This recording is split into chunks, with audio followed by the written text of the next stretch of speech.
Right welcome back. ఇవాళ news analysis లో చర్చలో పాల్గొనడానికి టీఆర్ఎస్ నేత తాడు శ్రీనివాస్ గారు, అలాగే లోక్సత్తా నాయకులు కటారి శ్రీనివాసరావు గారు అండ్ బీజేపీ నాయకులు మాజీ శాసనసభ్యులు ఎండల లక్ష్మీనారాయణ గారు స్టూడియోలో ఉన్నారు. ఇక కాంగ్రెస్ పార్టీ సీనియర్ నాయకులు మాజీ శాసనసభ్యులు మల్లాది విష్ణు గారు విజయవాడ నుంచి ప్రత్యక్ష ప్రసారాలు అందుబాటులో ఉన్నారు. మరి కాసేపట్లో తెలుగుదేశం పార్టీ నాయకులు చందు సాంబశివరావు గారు కూడా మనతో స్టూడియోలో జాయిన్ అవబోతున్నారు. ముందుగా సోనియా గాంధీ స్పందించారు. ఆంధ్రప్రదేశ్ కి కేంద్ర ప్రభుత్వం ఇవ్వాల్సిన ప్రత్యేక హోదా విషయంలో జరుగుతున్న హైడ్రామాను సోనియా గాంధీ సీరియస్ గా తీసుకున్నట్టు కనబడుతోంది. రాష్ట్రంలో ఆంధ్రప్రదేశ్ కాంగ్రెస్ పార్టీ రాష్ట్ర శాఖ తీసుకున్న కోటి సంతకాల సేకరణ కార్యక్రమం జరుగుతున్న తీరుతెన్నులను వివరించడానికి వెళ్లిన పీసీసీ అధ్యక్షుడు రఘువీరారెడ్డితో సోనియా గాంధీ సమావేశమయ్యారు. ఆవిడ బీజేపీ వైఖరి పట్ల, బీజేపీ తీసుకుంటున్న నిర్ణయాల పట్ల సీరియస్ గానే రియాక్ట్ అయినట్టు మనకి సమాచారం అందుతోంది. రఘువీరారెడ్డి చెప్పిన దాని ప్రకారం మన్మోహన్ సింగ్ 5 ఏళ్ల పాటు ప్రత్యేక హోదా అంటే కాదు 10 ఏళ్లు ఇవ్వాలని నిలదీసిన బీజేపీకి ఇప్పుడు అది గుర్తు రావడం లేదా, ఎందుకు ఇప్పుడు వెనక్కిపోతోంది, ఈ విషయం మీద పార్లమెంట్ లో అడుగుతాం, అవసరమైతే కాంగ్రెస్ పార్టీ తరఫున తాను స్వయంగా రంగంలోకి దిగి పోరాటానికి కూడా సిద్దమేనని చెప్పి సోనియా గాంధీ హామీ ఇచ్చినట్టుగా రఘువీరారెడ్డి గారు చెప్పిన పరిస్థితి కనబడుతోంది. శ్రీనివాసరావు గారు, ఈ పరిస్థితిని మనం ఎలా చూడొచ్చు? నిజానికి ఇది ఒక పెద్ద హైడ్రామా అయితే నడుస్తుంది. సోనియా గాంధీ గారు అన్న మాటల్లో అవాస్తవం ఏం లేదు. ఎందుకంటే ఆ రోజున వీళ్ళ ఒత్తిడి మేరకు చేసినా లేకపోతే కూడబలుపుని చేసినా మన్మోహన్ సింగ్ తో ఒక మాట అనిపించారు, ప్రత్యేక హోదా అని, ప్రధానమంత్రి హోదాలో అనిపించారు. ఆయన 5 ఏళ్లు అన్నారు. లేదు 10 ఏళ్లు కావాలని వెంకయ్యనాయుడు గారు, అరుణ్ జైట్లీ గారు చాలా గట్టి పోరాటం చేశారు. చంద్రబాబు నాయుడు గారు ఇంకో అడుగు ముందేసి 15 ఏళ్లు కావాలన్నారు. సరే అది 5 ఏళ్ళు 10 ఏళ్ళు 15 ఏళ్ళు ఇస్తామని చెప్పి ఇప్పుడు అది ఒప్పుకోదు, ఇది ఒప్పుకోదు, రకరకాల కామెంట్స్ వస్తుందో రాదో తెలియని పరిస్థితి, రాదని చెప్పి మాట్లాడడం, ఇవన్నీ చూస్తుంటే సోనియా గాంధీ సీరియస్ గానే రియాక్ట్ అయ్యారు. ఈ విషయంలో బీజేపీ వెనక్కిపోతే ఊరుకునేది లేదు, పార్లమెంట్ లో నిలదీస్తాం సమావేశాలని. సో ఎలా దీనిలో ఒకటి అసలు వాస్తవం ఏంటన్నది మనం ముందు చర్చించుకోవాలి. భారతదేశంలో కొన్ని రాష్ట్రాలకి ప్రత్యేక ప్రతిపత్తి గల రాష్ట్రాలు ఇవ్వటం అన్నది హిల్ స్టేట్స్కి మొదలుపెట్టారు. అంటే అక్కడ ఏ రకంగానూ అభివృద్ధి సాధ్యం కాదు కాబట్టి పరిశ్రమలు వచ్చి ఉపాధి వస్తే తప్ప అక్కడ డెవలప్మెంట్ రాదని చెప్పి బాగా వెనకబడ్డ ట్రైబల్ ఏరియాస్, హిల్ స్టేట్స్ ఉన్న ప్రాంతాల్లో దాన్ని ఇవ్వటం జరిగింది. ఆ మేరకే అక్కడ ప్రొవిజన్ ఉంది. దాన్ని వాస్తవంగా ప్రాంతాల వారికి ఇవ్వడానికి ఉంది. ఒక రాష్ట్రం కాకుండా ప్రాంతాల వారిగా వెనకబడ్డ ప్రాంతాలుగా ఉన్న వాటికి ప్రత్యేక ప్రతిపత్తి కొంత ఈ ఎగ్జంప్షన్స్ ఇవ్వడానికి ఉంది. ఆ రోజు జరిగింది ఏంటంటే అన్ని పార్టీలు కూడా ప్రజల్ని మభ్యపెట్టి రాజకీయ లబ్ధి పొందే దిశగానే ఆలోచన చేశారు తప్ప, ఎందుకంటే ఆ రోజు కాంగ్రెస్ విభజనకు సిద్ధంగా ఉంది, బీజేపీ విభజనకు సిద్ధంగా ఉంది.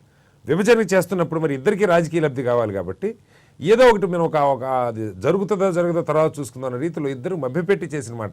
ఆ రోజు ప్రకటన చేసిన మన్మోహన్ సింగ్ గారికి తెలుసు ఇది చాలా కష్టసాధ్యం ఒక చోట మొదలు పెడితే, ఎందుకంటే ఇప్పుడు ఉన్నది 29 రాష్ట్రాలు. ఎక్స్ప్లెనేషన్ ఏంటంటే 7 రాష్ట్రాలకు ఉంది. ఇప్పుడు రేపొద్దున ఏ బేసిస్ మీద ఇవ్వాలన్న దానిలో ఒక క్లారిటీ లేదు. ఒక తీర ప్రాంతం, మైదాన ప్రాంతం ఉండి పంటలు పండుతున్న ప్రాంతానికి ఏ రకంగా ఇస్తారు అన్నది ఇప్పుడు కొస్తా ఉంది. మీరు అన్నట్టు అంటే ఇప్పుడు ఎలా ఉంటుందంటే ఆ వెర్షన్ లోకి మనం వెళితే మనం కూడా వ్యతిరేకిస్తున్నట్టుగా అనుకునే అవకాశం. అందుకే నేను అనేది అది కష్టమా నష్టమా, అది సాధ్యమా పక్కన పెడితే ఒక రాష్ట్రాన్ని, సరే అది తెలంగాణ వాసులకేమో అది ఇష్టమైన విభజన, ఆంధ్ర ప్రాంత వాళ్ళకేమో ఇష్టం లేని విభజన కాబట్టి వాళ్ళని సాటిస్ఫై చేయాలి. ఆ సాటిస్ఫై చేయడం కోసం ఇష్టం ఉన్నా లేకపోయినా, సాధ్యమో అసాధ్యమో తెలిసిన ప్రకటనలు చేశారు. ప్రధానమంత్రి హోదాలో, ప్రణాళికా సంఘం చైర్మన్ హోదాలో ఆయన ఒక స్టేట్మెంట్ చేశాడు. అది ఎట్లా జరిగిందంటే జస్ట్ లైక్ దట్ వచ్చేలా, దానికి 2 రోజుల ముందు పెద్ద ఎక్సర్సైజ్ జరిగింది. వెంకయ్యనాయుడు గారి ఇంటి చుట్టూ జయరాం రమేష్ గారు తిరగటము, లోపల 4 గోళ్ల మధ్య ఇవన్నీ జరిగిన తర్వాతనే ఆ ప్రకటన వచ్చింది. ఎక్సర్సైజ్ జరగకుండా వచ్చింది, లేకపోతే కళ్ళు మూసుకుని చెప్పారు అనుకోవడం లేదు శ్రీనివాస్ గారు. ఖచ్చితంగా కావాలనే ఉద్దేశపూర్వకంగానే అన్ని తెలిసే ప్రామిసరీ నోటు రాస్తారు కదా, పూర్తి స్పృహలో, లాయర్ గారు మీరు చెప్పాలి, పూర్తి స్పృహలో అట్లా చేసిన ప్రకటన మీద ఆయన 5 ఏళ్ళంటే ఈయన 10 ఏళ్ళని బేరాలాడి చివరికి ఇవాళ అది కాదు ఇది కాదని మాట్లాడితే జనం పిచ్చివాళ్ళు కాదు. సో ఎనీవే సోనియా గాంధీ గారు రియాక్ట్ అయిన తీరు ఆంధ్రప్రదేశ్ ప్రజల కోణంలో స్వాగతించదగ్గ పరిణామం. ఇక్కడ మల్లాది విష్ణు గారు, బీజేపీ చేస్తున్న వ్యవహారం చూస్తుంటే నిజంగానే డ్రామా ఆడుతున్నట్టుగా, వెనక్కి తగ్గుతున్నట్టుగా కనబడుతోందా? ఎందుకు బీజేపీ ఈ రకమైన స్టాండ్ తీసుకుంటుంది అనుకుంటున్నారు? గారు మాట్లాడుతూ రాజకీయ లబ్ధి కోసం కాంగ్రెస్ పార్టీ చేసింది అది అని చెప్పి, ఇప్పుడు అంతా కాంగ్రెస్ నెట్టే ప్రయత్నం చేస్తా ఉన్నారు. ఇప్పటి వరకు అందరూ కూడా దాని మీద మాట్లాడితే చివరిగా కాంగ్రెస్ పార్టీ నిర్ణయం తీసుకుంది. సార్ ఏమైనప్పటికీ కూడా మేము మళ్ళీ దాని జోడి పోదలుచుకోలేదు. అది ప్రజలందరూ కూడా ఇప్పుడిప్పుడే అర్థం చేసుకుంటా ఉన్నారు. ఇప్పుడు ప్రధానంగా మనం 8 నెలల కాలంలో భారతీయ జనతా పార్టీ ఎన్నికల ముందు జరిగినటువంటి రాజ్యసభలో మాట్లాడినటువంటి మాటలకి ఈ రోజు ప్రవర్తిస్తున్నటువంటి తీరుకి కూడా మనం ఒకసారి బేరీ చేసుకోవాల్సిన అవసరం ఉంది. ఆ రోజు 3 నెలల్లో మేము అధికారంలోకి రాబోతున్నాము, ఖచ్చితంగా అది చేస్తాము, ఇది చేస్తాము, 5 సంవత్సరాలు కాదు 10 సంవత్సరాలు ఇవ్వండి అని చెప్పినటువంటి వెంకయ్యనాయుడు గారు నిన్న పత్రికా విలేకరుల సమావేశం పెట్టి అసలు ఈ స్పెషల్ స్టేటస్ అనేది నా శాఖకు సంబంధించినటువంటి అంశం కాదు అని మాట్లాడటం ఎంత ఘోరం అంటే ప్రజల్ని నిలువున ముంచడం అండి. నిలువున ముంచడం, మోసం చేయడం. అది ఇదే ఈ సందర్భంలో కాదు, మొన్న ఎంసెట్కి సంబంధించినటువంటి మంత్రి గారు ఒక ఆయన కలిస్తే ఢిల్లీలో, నేను కర్ణాటక నుంచి రాజ్యసభకు వచ్చాను, ఆ 2 రాష్ట్రాల్లో నేను వేలు పెట్టనని చెప్పారు. ఎన్నికల రాజ్యసభలో ఏం మాట్లాడారు? నాకు మోడీ అత్యంత సన్నిహితుడు, రాబోయే రోజుల్లో అక్కడ మోడీ గారు ప్రభుత్వాన్ని ఏర్పాటు చేయబోతున్నారు, నాకు ఆయనకున్నటువంటి పరిచయాన్ని 2 రాష్ట్రాల అభివృద్ధికి నేను ఉపయోగిస్తానని చెప్పినటువంటి వెంకయ్యనాయుడు గారు ఈ రోజు నా శాఖ కాదని, నా రాష్ట్రం కాదని, అసలు సాధ్యపడదని చెప్పని మాట్లాడటం ఎంత, అలాంటి పెద్ద మనిషికి ఇలాంటి మాటలు మాట్లాడటం, చిన్న మాటలు మాట్లాడటం సరైనటువంటిదా? ఖచ్చితంగా బీజేపీ ఏదైతే 1 ఓటు 2 రాష్ట్రాలని ఈ రాష్ట్రంలో మొదలుపెట్టి వారు అనుకున్నటువంటి లక్ష్యానికి అనుగుణంగా రాజ్యసభలో మద్దతు ఇచ్చి రాష్ట్రం విడిపోవడానికి కారణమయ్యి ఆ రోజు అనేకమైనటువంటి మాటలు చెప్పి ఈ రోజు ఆ మాటల నుంచి వెనక్కి పోవడం సరైనటువంటి విషయం కాదు.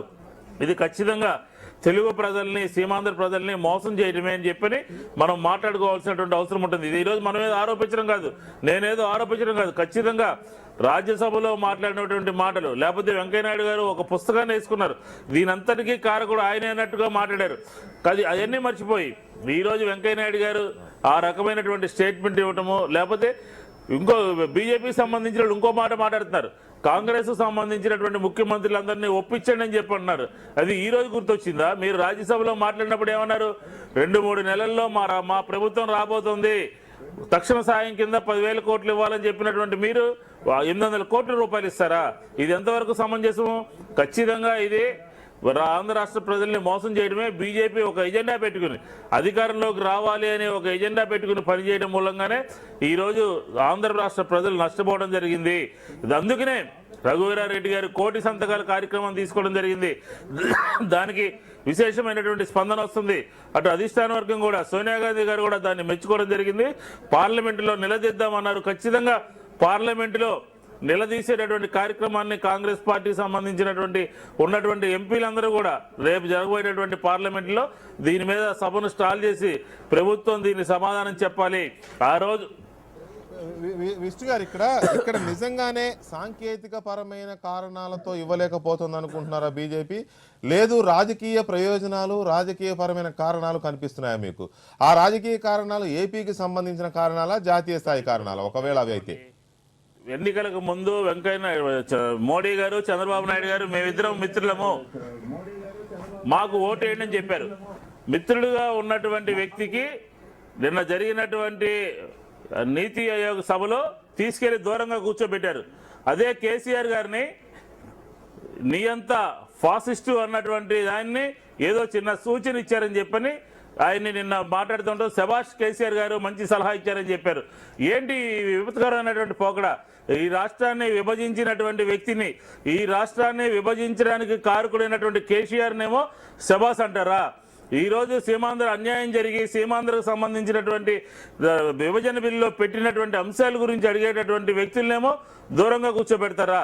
కాబట్టి ఈరోజు నిన్న జరిగినటువంటి అమిత్ షా గారి కార్యక్రమంలో కూడా మన చంద్రబాబు నాయుడు గారికి ఏమో షేక్ హ్యాండ్ ఇచ్చారు, కేసీఆర్ గారు కనపడితేనేమో వాటేసుకున్నారు. ఇది ఖచ్చితంగా రాజకీయాలు నడుస్తున్నాయి.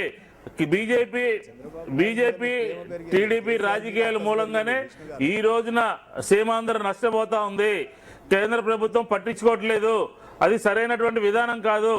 జాతీయ రాజకీయాల్లో గతంలో జరిగినటువంటి ఉత్తరాఖండ్ సంబంధించినటువంటి కేబినెట్ రెజల్యూషన్ మూలంగా ఆ రోజు ఒక్క నిమిషం సార్ కేబినెట్ రెజల్యూషన్ మూలంగా ఆ రోజున అక్కడ స్పెషల్ స్టాటస్ ఇవ్వడం జరిగింది. అలాగే ఉత్తరప్రదేశ్కి యూపీఏ ఉన్నప్పుడు 50 లక్షల కోట్ల రూపాయలు డబ్బులు ఇచ్చారని చెప్తా ఉన్నారు. ఏదో ఒక ద్వారా సాయం చేయాల్సినటువంటి మోడీ గారు కానీ, వెంకయ్యనాయుడు గారు కానీ, కేంద్ర ప్రభుత్వం కానీ ఈ రాష్ట్రం పట్ల, ఈ రాష్ట్ర ప్రజల పట్ల వివక్షత చూపిస్తా ఉంది. రైట్ సాంబశివరావు గారు, లోకల్ పాలిటిక్స్ ఎక్కువ కీ రోల్ ప్లే చేస్తున్నాయి అనేది ఒక విశ్లేషణ. ఆంధ్రప్రదేశ్లో రాజకీయాలు మారుతున్న రాజకీయాలు కీలక పాత్ర పోషిస్తున్నాయి. దానికి తోడు ఇవాళ సోనియా గాంధీ గారు రెస్పాండ్ అయిన తీరు కొంచెం ఆంధ్రప్రదేశ్ ప్రజల కోణంలో ఆహ్వానించదగ్గ పరిణామం. ఆవిడేమి మిగతా ప్రాంతాలకు వ్యతిరేకం మాట్లాడలే. ఆ రోజున మన్మోహన్ సింగ్ ప్రకటన చేసినప్పుడు 5 ఏళ్ళు కాదు 10 ఏళ్ళు ఇవ్వండి అని నిలదీసిన బీజేపీకి అది గుర్తులేదా? ఎందుకు ఇవాళ వెనక్కిపోతుంది? పార్లమెంట్ సమావేశాల్లో దాని మీద మేము పోరాటం చేస్తామని చెప్పి ఏపీ కాంగ్రెస్ నాయకులకు హామీ ఇచ్చారు. సో ఇది చిలికి గాలివనంగా మారుతుంది. అంత ఈజీగా పోయేలా కనిపించట్లే. ఏదో ఆ రాష్ట్రం అడుగుతోంది, ఈ రాష్ట్రం అడుగుతోంది, తెలంగాణ అడుగుతోంది, కర్ణాటక అడుగుతోంది, తమిళనాడు అడుగుతోంది అని చెప్పి పక్క రాష్ట్రాల మీద నెట్టేసి తప్పించుకునే ప్రయత్నాలు మాత్రం ముందుకెళ్లే పరిస్థితి కనిపించట్లే. సో ఇక్కడ మీరు కూడా మమ్లాగా ఉంటే, మీరు కూడా సైలెంట్గా ఉంటే, తెలుగుదేశం పార్టీ కూడా, కాంగ్రెస్ పార్టీ మిమ్మల్ని కూడా వదిలిపెట్టే ప్రసక్తి ఉండకపోవచ్చు, ప్రజలు కూడా వదిలిపెట్టకపోవచ్చు. మేము సైలెంట్గా లేము. First point. ఇప్పుడు ఆ రోజున రీఆర్గనైజేషన్ బిల్లుని ఇంట్రడ్యూస్ చేసినప్పుడు ఆ ఉత్కంఠభరితమైన వాతావరణానికి ఒక టిప్పింగ్ పాయింట్ లాంటిది వెంకయ్యనాయుడు గారి స్టేట్మెంట్. ఏమన్నారు? 5 ఏళ్ళు కాదు 10 ఏళ్ళు ప్రత్యేక హోదా ఇవ్వాలి, రాబోయే కాలంలో మేమే వస్తున్నాం కాబట్టి ఆ బాధ్యత కూడా మేము తీసుకుంటామనే భరోసా ఇచ్చారు. కాబట్టి ఆంధ్ర ప్రజలు కూడా ఒకే రెండుగా విడిపోయినా కానీ మనకి ఎంతో కొంత న్యాయం జరుగుద్ది అని అప్పట్టు వదిలిన మాట వాస్తవం. ఆయనే కాదు, మన్మోహన్ సింగ్ గారి చేత ఆ మాట అనిపించాం, మేమే అనిపించామని కూడా వెంకయ్యనాయుడు గారు, జైట్లీ గారు ఆ రోజున చెప్పారు. సో ప్రధానమంత్రిగా, అపోజిషన్ లీడర్గా, తర్వాత వెంకయ్యనాయుడు గారు ముగ్గురు మాట్లాడిన తర్వాత అంతకంటే పెద్ద చట్టాలు ఏమి అవసరం లేదు. ఓకే, అది చట్టం కాదు, మేమేదో క్యాజువల్గా అన్నామని ఎవరన్నా అందలుచుకుంటే అంతకంటే దురదృష్టం కూడా ఇంకోటి ఉండదు. అది I think we should be very clear on that. ఇకపోతే ప్రత్యేక హోదా పచ్చి మోసం కూడా అవుతుంది. పచ్చి మోసం అవుతుంది. అది మరి ప్రత్యేక హోదా ఇవ్వడానికి టెక్నికల్గా కొన్ని ఇబ్బందులు ఉన్నాయి అన్నారు, రాజ్యాంగపరమైన ఇబ్బందులు ఉన్నాయి అన్నారు. అలాంటిది ఏదన్నా ఉంటే రాజ్యాంగాన్ని సవరించుకోవాల్సిన అవసరం కూడా ఉందనేది ఇక్కడ గుర్తించాలి. మనం అవసరమైతే వీళ్ళలో ఎవరికి రాజ్యాంగం గురించి తెలియదు కాబట్టి ప్రకటించే రోజు రాజ్యాంగం గురించి తెలియదా? ముందు మాట్లాడుకున్నప్పుడు తెలియదా? జయరాం రమేష్ ఇంటి చుట్టూ తిప్పుకున్నప్పుడు తెలియదా? అన్ని కూర్చుని మాట్లాడుకుని చర్చించుకుని ఏం చేయాలి, ఏం చెప్పాలి, నువ్వు ఇది చెప్పు, నేను ఇది అడుగుతానే అన్ని జరిగిన తర్వాతనే కదా ఇదంతా జరిగింది. కాబట్టి మనం ఏదైతే చూసామో ఆ పార్లమెంట్ ప్రొసీడింగ్స్లో, ఎస్పెషల్లీ రాజ్యసభలో, దాన్ని నమ్మాం. దాన్ని అప్పటి నుంచి ఇప్పటి వరకు నమ్ముతూనే వస్తున్నాము. ఆంధ్ర ప్రజలు కానీ, తెలంగాణ ప్రజలు కానీ, మొత్తం తెలుగు వారంతా కూడా రాబోయే కాలంలో మనం విడిపోయినా మనకి మంచి జరుగుద్దని నమ్మారు. దాని రిజల్ట్స్ ఆంధ్రప్రదేశ్లో వచ్చిన జనరల్ ఎలక్షన్స్లో కూడా కనపడి, బీజేపీకి సీట్లు వచ్చినా, తెలుగుదేశం పార్టీ గెలిచినా, ఇంకోటి జరిగినా కానీ అదంతా కూడా తెలుగుదేశం పార్టీ బీజేపీతో కలిసి పనిచేస్తే రాబోయే కాలంలో మనకు మంచి జరుగుద్ది అనే నమ్మకంతోనే కదా మనకు ఓట్లు వేశారు. దాని నుంచి మనం వెనక్కి వెళ్ళడానికి అవకాశం లేదు. అది మీరు అన్నట్టుగా నమ్మక ద్రోహం అవుతుంది. తర్వాత వెంకయ్యనాయుడు గారు ఏదైతే అడ్డంకి అంటున్నారో, టెక్నికల్గా ఇబ్బంది అని అంటున్నారు, ఆయనకి చిత్తశుద్ధి ఉంటే ఇవాళ గోల్డెన్ ఆపర్చునిటీ వచ్చింది బీజేపీకి కానీ, ఎన్డీఏ ప్రభుత్వానికి కానీ. ఇది నిజంగానే మనం ప్రత్యేక హోదా ఇవ్వాలి అని అనుకుంటే కాంగ్రెస్ వాళ్ళు సహకరిస్తామని సోనియా గాంధీ గారు చెప్తున్నారు. పార్లమెంట్లో నిలదేటువంటి ఏంటి? సహకరిస్తామనే కదా. అప్పుడు మరి కాంగ్రెస్, బీజేపీ రెండు సహకరించిన తర్వాత ఇంకా ఇబ్బందులు ఏం లేవు కదా.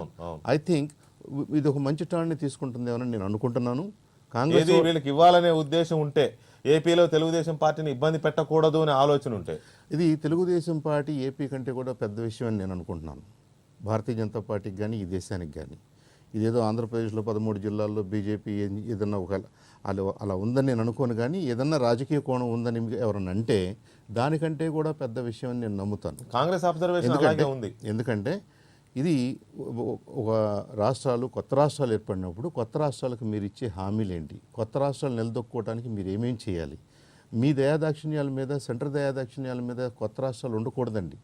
కొత్త రాష్ట్రం ఏర్పడిన తర్వాత రాజధానికి ఎంత ఇస్తామనేది ఒక నంబర్ పెట్టకుండా, ఎంతో ఇస్తాము, ఫ్యూచర్లో ఇస్తాము, ఇంతవరకు పాత రాష్ట్రాలకి ఏమి ఇవ్వలేదు, మీకు ఎలా ఇస్తామనే మాటలు తప్పు. పాత రాష్ట్రం తప్పది, అది అవుట్ రైట్ మోసం అవుతుంది. అది రాజ్యాంగబద్ధంగానే మనం సవరించుకోవాలి. ఇవాళ ఇక ముందు తెలంగాణ ఆంధ్రతో సహా ఇక నుంచి ముందు ఏదైనా కొత్త రాష్ట్రాలు ఏర్పడితే ఆ ఏర్పడిన 2 రాష్ట్రాలు స్టెబిలైజ్ అయ్యేంత వరకు సెంటర్ ఏం బాధ్యత తీసుకుంటుందో బ్లాక్ అండ్ వైట్ లో రాయండి. Right. ఈ అలా పర్సెంటేజ్ లక్ష్మణ్ ఆఫ్ గారు. జీడిపి మేము ఇస్తాం రాష్ట్ర విభజన కోసం, తెలంగాణ రాష్ట్ర ఏర్పాటు కోసం కాంగ్రెస్ పార్టీ ఎంత ఒత్తిడి ఫేస్ చేసింది ఆ రోజున. ఈ రోజు ఏపీకి ఇచ్చిన హామీలను నిలబెట్టుకోవడంలో విఫలమవుతున్నారు అనే ఒత్తిడిని బీజేపీ ఫేస్ చేస్తుంది. అఫ్ కోర్స్ మీరు తెలంగాణ ప్రాంతానికి చెందిన వారైనా ఓవరాల్ గా బీజేపీ నాయకుడిగా, మీరు జాతీయ స్థాయి నాయకుడు కాబట్టి మీరు చెప్పాల్సిన అవసరం అయితే దీని మీద ఉంటుంది. బీజేపీకి వస్తున్న నిందలు కానీ, నిందలనే అనడానికి లేదు, అది వాస్తవాలు కనపడుతున్నాయి అక్కడ. ఒక విషయం చాలా స్పష్టంగా, ఆ రోజు ఏర్పడుతున్నటువంటి ఆంధ్ర రాష్ట్ర ప్రయోజనాల కోసం మాట్లాడినటువంటి వ్యక్తి ఎవరు అని అంటే వెంకయ్యనాయుడు. అనేక అంశాల విషయంలో వారు ప్రస్తావించడం జరిగింది, అనేక అంశాల విషయంలో హామీలు కూడా పొందడం జరిగింది. మరి ఆ ప్రాంత ప్రయోజనాల కోసం, ఆ రాష్ట్ర ప్రయోజనాల కోసం కట్టుబడి ఉన్నటువంటి వ్యక్తి మీద ఆరోపణలు వేయడం అనేటువంటిది సమంజసం కాదు. ఎందుకు సమంజసం కాదు? ఆయన సాధ్యం కాదు. మిగతా రాష్ట్రాలు అడుగుతున్నాయి, 7 రాష్ట్రాలు అడుగుతున్నాయి, ఇక్కడ కొండలు లేవు, కోనలు లేవు, కోయలు లేరు అని మాట్లాడుతుంటే విమర్శలు వస్తాయి సహజంగానే. ఆ రోజు కాంగ్రెస్ నాయకులు ఒక్కరు కూడా నోరు విప్పింది లేదు. వీళ్ళు పార్లమెంట్లో అంతమంది సభ్యులు ఉన్నా కూడా ఒక్కరు కూడా నోరు విప్పింది లేదు, మాట్లాడింది లేదు. మరి ఆ రోజు మాట్లాడింది అనేక అంశాల విషయాల్లో సాధించింది వారే. ఏం సాధించారు? ఒక హామీ సాధించారు. ఇవాళ హామీ అమలు అవుతుందో లేదో తెలియదు. చాలా అంశాలండి. ఇప్పుడు నేను ఇంకా దాని డీటెయిల్స్లకు నేను పోదలుచుకోలేదు. వాళ్ళే ఏకీభవిస్తారు, వాళ్ళే ఆ తర్వాత దాన్ని ప్రైజ్ చేసినటువంటి సందర్భాలు ఉన్నాయి. ఇవాళ సహజంగా ఏదైనా ఒక అమలుకు రావాలంటే ఇవాళ చంద్రబాబు నాయుడు గారు నిన్న మాట్లాడారు. 70% రావచ్చు, 90% అడుగుతూ ఉన్నాం, గ్రాంట్ రూపంలో అడుగుతూ ఉన్నాం అనేటువంటి అభిప్రాయం చెప్పారు. ఒకవేళ సాంకేతికంగా వెసులుబాటుగా వీలు కానటువంటి పక్షంలో ప్రత్యామ్నాయ మార్గాలు అన్వేషిస్తూ దానికి సంబంధించి గ్రాంటు దానికి మార్చేటువంటి ప్రయత్నం చేస్తున్నటువంటి పరిస్థితి ఉంది. దానికి ఆ విధమైనటువంటి ఆకాంక్ష ఉంది, ఆ విధమైనటువంటి అసూరెన్స్ ఉంది అనేటువంటి అభిప్రాయం వారు వ్యక్తం చేశారు. బడ్జెట్ వస్తున్నటువంటి సందర్భంలో మరి ఏ విధమైనటువంటి ప్రయోజనాలు నూతనంగా ఏర్పడినటువంటి ఆంధ్ర రాష్ట్రాని కోసం కేటాయిస్తారనేటువంటి విషయంలో ముఖ్యమంత్రి గారికి విశ్వాసం ఉంది. కాంగ్రెస్ సహజంగా సున్నాకు పడిపోయినటువంటి పరిస్థితుల్లో తమ దీంట్లో సున్నాకు పడిపోయింది, 20కి పడిపోయింది, అది పెద్ద అప్రస్తుతం అని నేను అనుకుంటున్నా. సీట్లు ఎప్పుడు కూడా పార్టీల వైఖరిని మనం ప్రశ్నించడానికి అవకాశం ఉండదు. సోనియా గాంధీ గారు సుదీర్ఘ రాజకీయ జీవితంలో కనీసం ఒక సమస్య గురించి నేను అడుగుతాను అని మాట్లాడినటువంటి సందర్భం ఏదన్నా ఉన్నదంటే ఇవాళనే మాట్లాడినట్టుగా కనపడతా ఉన్నది. కనీసం ఆమెకు చల్లం వచ్చినటువంటి పరిస్థితి రాజకీయంగా ఆమె ఒక ప్రతిపక్ష నాయకురాలుగా, గతంలో ప్రతిపక్ష నాయకురాలుగా కూర్చున్నా కూడా మరి మాట్లాడినటువంటి సందర్భాలు చాలా అత్యల్పం. కనీసం ఇవాళ నోరిప్పే ప్రయత్నం చేస్తాం. నోరిప్పే అవకాశం ఇచ్చినందుకు మీకు ధన్యవాదాలు చెప్పాలి. నోరిప్పే అవకాశం ఇచ్చినందుకు. వారు ఆ రోజు వెంకయ్యనాయుడు గారు ఒక్కళ్ళు కాదు, యాక్చువల్లీ జయరాం రమేష్ వీళ్ళంతా కొంత దాన్ని విభజన అనివార్యం అనుకున్న పరిస్థితుల్లో రెండు వైపులా న్యాయం చేసే రీతిలో ఏం చేయాలని ఒక ప్రయత్నం అయితే చేశారు. ఆ ప్రయత్నంలో కొంత ఈ ప్రత్యేక రాష్ట్ర ప్రతిపత్తి గురించి మాట్లాడటం జరిగింది. ఇవాళ అది చట్టరీత్యా సాధ్యం కాదని కాదు, ఇవ్వాలనుకుంటే ప్రభుత్వం ఇవ్వచ్చు, ఎందుకంటే అబ్సల్యూట్ మెజారిటీ ఉంది. కానీ దాని కాన్సిక్వెన్స్ ఎదుర్కోవడానికి సిద్ధపడాలి. వాళ్ళు దానికి సిద్ధపట్ల సమస్యది రాజకీయ కారణాలు ఉన్నాయి. ఎందుకంటే 2016లో తమిళనాడులో ఎలక్షన్స్ ఉన్నాయి, తమిళనాడు అడుగుతా ఉన్నది. తర్వాత తెలంగాణలో పెద్ద పార్టీగా ఆవిష్కరణ కావాలని చెప్పి వాళ్ళకి ఒక పెద్ద కోరిక ఉన్నది, బలమైన కోరిక. ఇక్కడ అడుగుతున్నారు, మా బీహార్లో అడుగుతున్నారు. బీహార్ రేపు 1 సంవత్సరంలోనే ఎలక్షన్లు ఉన్నాయి. సో దీన్ని రాజకీయంగా వాళ్ళ కొన్ని ఇబ్బందులు దృష్టి పెట్టుకునే తప్ప లేకపోతే ఇవ్వటం అసాధ్యం కాదు. నాకు తెలిసి రాజ్యాంగ సవరణ కూడా దీనికి అవసరం లేదు. చట్టం చేసుకొని ఉంటారు, ఆ చట్టంలో మార్పు చేసుకోవాల్సి ఉంటుంది. లేదంటే దీనికి కొంత వెనకబడ్డ ప్రాంతం, ఎందుకంటే ఇప్పుడు 13 జిల్లాల్లో 7 జిల్లాలు వెనకబడ్డ జిల్లాలు మెజారిటీ. మనం చూస్తే రాయలసీమ 4, ఉత్తరాంధ్ర 3. సో మెజారిటీ ప్రాంతం వెనుకబడ్డ జిల్లాలు, ఎందుకంటే వాళ్ళ నేషనల్ లెవెల్ స్టాండర్డ్స్ అన్నింటిలో కూడా వెనుకబడ్డ జిల్లాలు ఉన్నాయి కాబట్టి ఇవ్వడానికి కూడా పెద్ద అభ్యంతరం ఉంటుందని అనుకోవట్లా. ఇస్తే మాత్రం రాజకీయ ప్రయోజనాలు నష్టం అన్న ఆలోచన తప్ప బీజేపీకి దాన్నే కొంచెం అట్లా చేసి ఇట్లా చేసి కాలయాపన చేస్తా ఉన్నారు. వెంకయ్యనాయుడు గారి ప్రకటన ఒకరోజు అలా ఒకరోజు ఇలా ఇది సాధ్యం Confusion కాదేమో create చేస్తారు. సాధ్యం కాదేమో అన్న Either రీతిలో convince or confuse అనే ఒక ప్రజలు మభ్యపెట్టే రీతిలో పొలిటికల్ వ్యవహారం అయితే సూత్రాన్ని జరుగుతోంది. ఇంప్లిమెంట్ చేస్తారు ఇక్కడ. అనేక విషయాల్లో ఇవాళ 24 గంటల కరెంటు కోసం పైలట్ ప్రాజెక్ట్ కింద తీసుకునివ్వడం జరిగింది. అనేక పరిశ్రమలకు 250 పరిశ్రమలు ఇవాళ జపాన్ నుంచి రావడానికి అనుకూలమైనటువంటి వాతావరణం ఏదైతే ఉందో అది కూడా మీరే చేశారు. జరిగే చెప్పండి లక్ష్మణ్ గారు. నేను ఏదంటే అంటే ఎలా ఉంటాయి అంటే అక్కడ ఇన్ఫ్రాస్ట్రక్చర్ ఇంకో విషయం నేను అడుగుతానండి వెంకటకృష్ణ గారు, మీరు రూపాయి మిమ్మల్ని ఇవ్వట్లేదు. సూటిగా అడుగుతానండి. అడగండి. ఆ రోజు ఎలక్షన్స్ తర్వాత డైరెక్ట్ ఇక్కడ ఎలక్షన్ అయిపోయినాక అక్కడ పోయి ఈ పాస్పోర్ట్ గురించి మాట్లాడినప్పుడు మీరు ఏ ఒక్క మీడియా కూడా ఇది పచ్చి మోసం అని మాట్లాడినటువంటి పరిస్థితి. రాజశేఖర రెడ్డి గారు ఎవరన్నారు మాట్లాడలేదని? ఈ విధమైనటువంటి పచ్చి మోసం అనేటువంటి పదం గానీ ఏది గానీ ఖచ్చితంగా అంటాను నేను. రాదు. I have every మళ్ళీ right to ఇంకోటి, comment. ఇవాళ మల్లాది- I'm sorry, లక్ష్మణ్ గారు. I am sorry.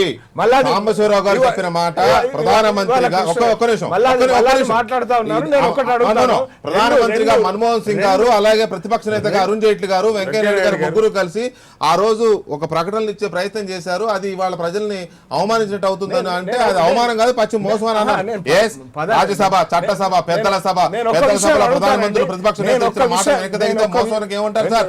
Very sorry. Venkatakrishna గారు, మీరు ఒక విషయం ఇక్కడ గమనించండి. కాంగ్రెస్ 2004 మేనిఫెస్టోలో తెలంగాణ రాష్ట్రం ఇస్తామని పెట్టుకుంది. 2004 5 సంవత్సరాల టర్మ్ దాటిన అందుకే కదా ఉద్యమం అంత పైకి వచ్చింది. ఇవ్వకపోబట్టే. మీరు ఈ సుదీర్ఘ పోరాటంలో ఏనాడు కూడా కాంగ్రెస్ పచ్చి మోసం చేస్తున్నదన్న పదం వాడలేదు. మీరు వినకపోతే అది మీ దురదృష్టం. మేమేం చేస్తాం పచ్చి సార్? మోసం మీరు చేస్తున్నారు. వినకపోతే ఇవాళ- కాంగ్రెస్ పార్టీ ఇవాళ నమ్మక మేము- ద్రోహం చేస్తోంది, ప్రాణాలు పోతుంటే కళ్ళప్పకి చూస్తుందని మాట్లాడిన మా మాటలు మీరు వినకపోతే మీరు గేమ్స్ ఆడారు, మీరు డ్రామాలు ఆడారు.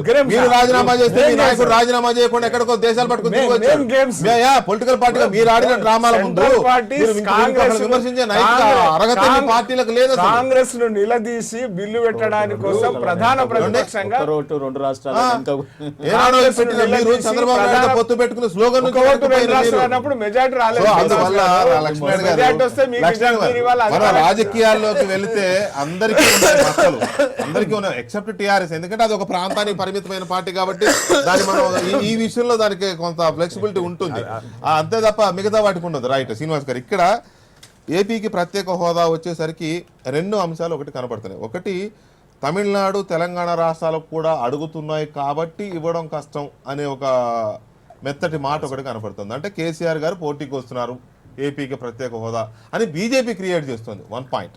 నెంబర్ 2, కేసీఆర్ గారు దగ్గర అవుతున్నందువల్ల తెలంగాణలో రాజకీయ ప్రయోజనాలు ఎక్కువ ఆశించి ఏపీలో చంద్రబాబును వీకెండ్ చేయడం వల్ల అక్కడ కూడా బలపడవచ్చు అనే కోణంలో ఇది కేసీఆర్ గారు బీజేపీ కలిసి ఆడుతున్నట్టుగా ఉంది అనేది ఇంతకుముందు మల్లాది గారి మాటల ద్వారా మనకు అర్థమైన వ్యవహారం. సో దీనికి మీరు చెప్పేది ఏంటి? ఇప్పుడు భారతదేశాన్ని వాళ్ళు గౌరవంగా భరతమాతగా అనుకున్నప్పుడు ఒక తల్లి ఒక బిడ్డను సంకనెత్తుకొని ఇంకో బిడ్డను దించడం, ఇంకో బిడ్డను ఎత్తుకొని ఇంకో బిడ్డను దించడం అట్లా ఏం చేయదు. అందరినీ సమానంగా చూసుకుంటుంది. కేంద్ర చట్టాలు ఉంటాయి. ప్రేమ వచ్చింది చట్టాలు ఉంటాయి. అసలు ఇవాళ మాలిన ప్రేమ వచ్చింది మీద. ఇన్ జనరల్ గా మాట్లాడు. 2 ఒకటి ఏమంటే చట్టాలలో ప్రత్యేక ప్రతిపత్తి కానీ ప్రత్యేక రాష్ట్రం కానీ స్వయం ప్రతిపత్తి కానీ ఇలాంటి అంశాలు వచ్చినప్పుడు దానికి కొన్ని గైడ్ లైన్స్ ఉన్నాయి, కొన్ని ప్రాతిపదికలు ఉన్నాయి. సో అవన్నిటిని కూడా ఫుల్ఫిల్ చేసినట్టు అయితే ఏ రాష్ట్రానికైనా ఇవ్వచ్చు భారతదేశంలో. ఒకటి మీరే చెప్పండి. మీరు అన్నదానికి నేను ఒప్పుకుంటా. ప్రతిదానికి కొన్ని నిబంధనలు, రాజ్యాంగము, కొన్ని చట్టాలు అన్ని ఉంటాయి. అన్ని ఒప్పుకుంటేనే ఫలితాలు వస్తాయి. అవును కదా? మీరు ఒక లాయర్ గా ఆవేదనకే వస్తున్నారు. నాకేం ఆవేదన కాదు, జరుగుతున్న పరిస్థితి విశ్లేషించడం. ఆంధ్ర రాష్ట్రం జరుగుతున్న అన్యాయం, ఆంధ్ర రాష్ట్రానికి జరుగుతున్న అన్యాయం, కర్ణాటక జరుగుతున్న అన్యాయం కాదు. ప్రధానమంత్రులుగా ప్రతిపక్ష నాయకులుగా ఉన్న వాళ్ళు ఆడుతున్న డ్రామాల మీదనే నాకు బాధ తప్ప ఇంకోటి కాదు. మీరు దాన్ని ఏటో ట్విస్ట్ చేయాల్సిన అవసరం లేదు. శ్రీనివాస్ గారు, మీరు ఒక లాయర్గా ఒక కేసును వాదించడానికి వెళ్ళేటప్పుడు సెక్షన్లు అన్ని చూసుకునే కదా వెళ్తారు. గుడ్డిగా వెళ్ళిపోయి ఏది పడితే వాదించరు కదా.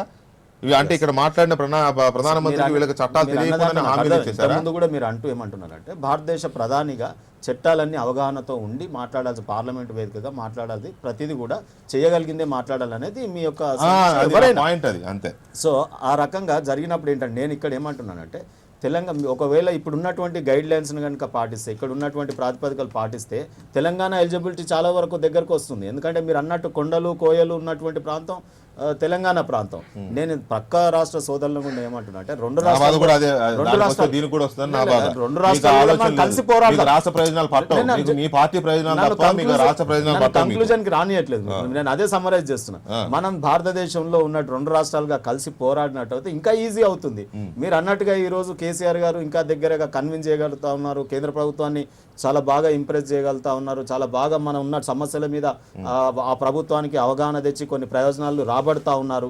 సో ఇంత మల్టీ టాలెంటెడ్ లీడర్ని మనం ఇద్దరం కలిసి, చంద్రబాబు నాయుడు గారు, కేసీఆర్ గారు ఇద్దరు కలిసి రెండు రాష్ట్రాల గురించి పోరాడదాం. Why one state? నేను అంతకుముందు కూడా మనం అన్నప్పుడు చంద్రబాబు నాయుడు గారు అయినా కిరణ్ కుమార్ ఇద్దరి మధ్యలో ఉన్న డ్యామ్ సమస్య పరిష్కరించుకోలేరు కానీ మీరు ప్రతిదీ అంతే మరి ఇంటర్గేసి మీరున్న ఒక డ్యామ్ విషయంలో జనం వచ్చి కొట్టుకునేదాకా తీసుకెళ్లిన పరిస్థితిని గవర్నర్ గారు పిలిచి అడిగేదాకా పరిష్కరించుకోలేకపోయారు. మీరు ఇద్దరు కలిసి పోరాటం చేస్తారు. తెలంగాణ ప్రయోజనాలకు అడ్డు కానంత వరకు ఆంధ్ర రాష్ట్రానికి ప్రతి విషయంలో కేంద్రంలో వాళ్ళు కూడా అదే మాట అంటారు. ప్రతి విషయంలో ఆంధ్ర ప్రయోజనాలకు అడ్డు కానంత వరకు తెలంగాణ కోసం కలిసి వస్తారు. డెఫినెట్ గా అందుకే మీ ఇద్దరు కలిసి మీరు రెండు పార్టీలు మీరు నేను చేయగలిగింది లేదు కానీ డెఫినెట్ ఇద్దరు చంద్రులు. ఇప్పుడు నేనేమంటున్నా అంటే ఒక్కటి, ఆ రోజు అందరూ కూడా ఈ రాష్ట్ర నాయకులందరూ కూడా ఇంపార్టెంట్ నాయకులందరూ కూడా తెలంగాణ రాష్ట్రానికి అన్యాయం జరిగింది, 1,00,000 కోట్ల రూపాయలు ప్యాకేజ్ ఇవ్వాలని చంద్రబాబు నాయుడు గారు అన్నారు, కిరణ్ కుమార్ రెడ్డి గారు అన్నారు, ఉద్యమమే చల్లారుతుంది అన్నారు, సిపిఎం అయితే తక్షణం 10,000 కోట్లు ఇవ్వండి, ఇమీడియట్ ఉద్యమం కొంతవరకు చల్లారుతుంది అన్నారు. ఈ రకంగా తెలంగాణ రాష్ట్రానికి అన్యాయం జరిగింది, వెనుకబడ్డ ప్రాంతము, నెట్టివేయబడ్డ ప్రాంతము అని అందరూ నాయకులు ఒప్పుకున్నారు. నిజంగా కూడా ఏదైనా కేంద్రం ప్యాకేజీలు రావాలంటే దేనికి రావాలంటే ఈ తెలంగాణ రాష్ట్రానికి కూడా రావాలి కదా, కూడా రావాలి. నేను అదే అంటున్నాను. అందుకే నేను ఆ వర్డ్ మీ గురించే నేను యాడ్ చేసింది ఆ వర్డ్. అందుకే నేను ఏమంటున్నా ఎందుకంటే ఒక్కటి ధర్మం కోసం ఈ రోజు డెఫినెట్ గా కేసీఆర్ గారు మొదటి నుండి చెప్పినారు, ఆ రోజు కూడా అన్నారు ధర్మమే గెలుస్తుంది అని చెప్పారు. ప్రతి మీ HM TV ఛానల్లో చెప్పారు, మీ దగ్గర చెప్పారు. ఆ ప్రతి విషయంలో మేము న్యాయం ధర్మం గెలిచింది. ఓకే ఈ రోజు నేను ఒకటే కోరుతా ఉన్నాను, మల్లాది విష్ణు గారు మాట్లాడుతూ ఉన్నారు. ఆ రోజు మేము ట్రైన్ పట్టాల మీద మేము పడుకొని ధర్నా చేస్తున్నప్పుడు, ట్రైన్లని అన్ని పార్టీలు కలిసి అన్ని సంఘాలు కలిసి చేస్తున్నప్పుడు మల్లాది విష్ణు గారు విజయవాడ నుండి ట్రైన్లో వచ్చారు.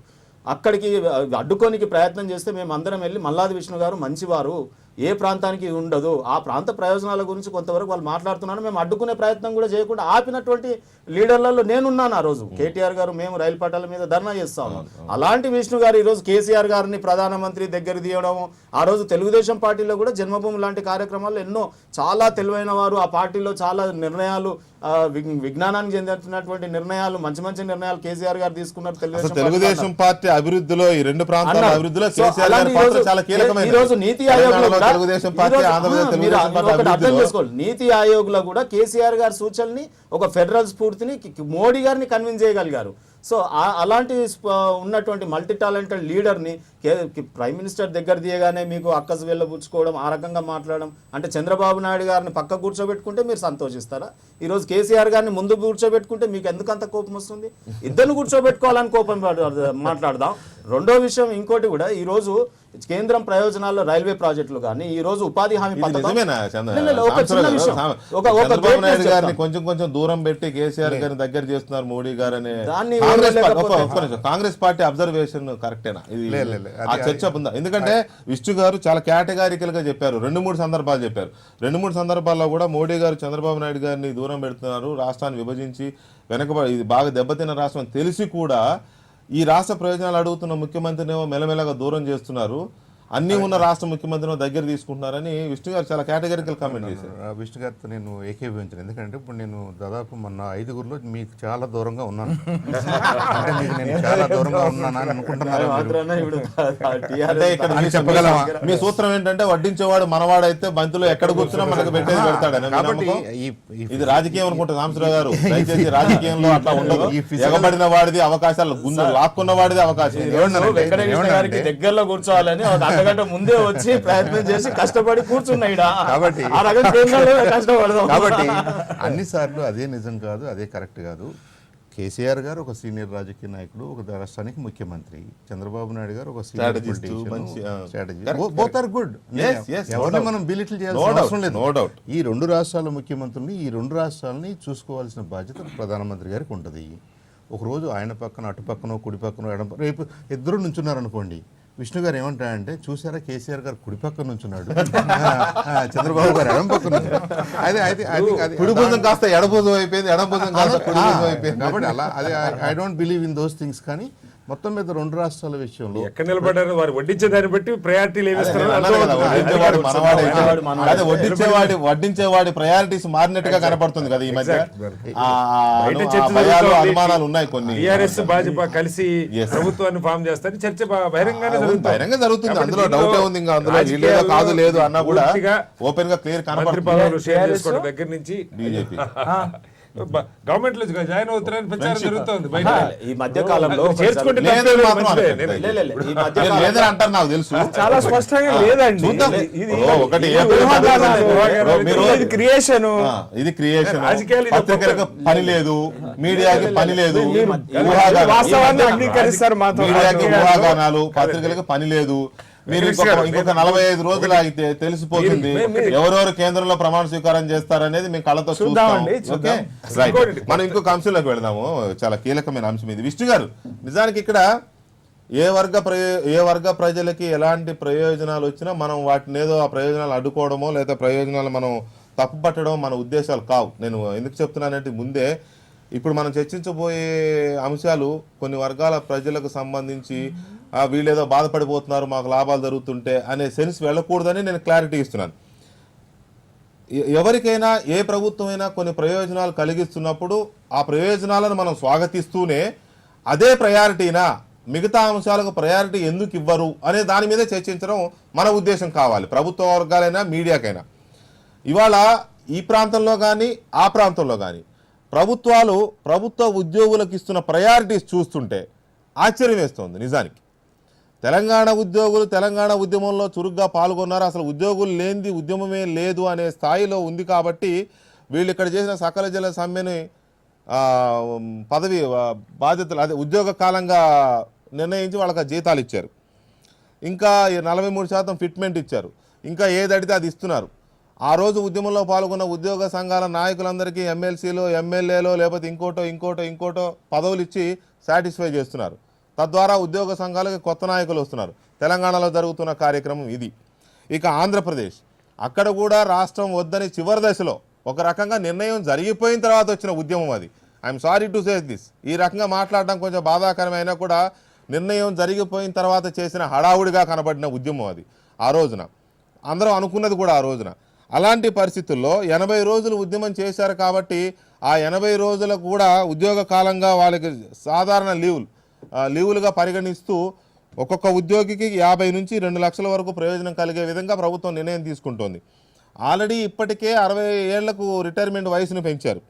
తెలంగాణ ప్రభుత్వం ఇచ్చింది కదా అని చెప్పేసి 43% ఫిట్మెంట్ ఆంధ్రప్రదేశ్ ప్రభుత్వం కూడా ప్రకటించింది. సో ఇవన్నిటిని మనం ఎలా చూడాలి? ఉద్యోగులకు ప్రయోజనాలు కల్పించండి, కానీ అసలు ఉద్యోగులు తప్ప ప్రజలు లేరు అనే తరహాలో జరుగుతున్న దాన్ని మనం ఎలా చూడొచ్చు? సార్ ఇప్పుడు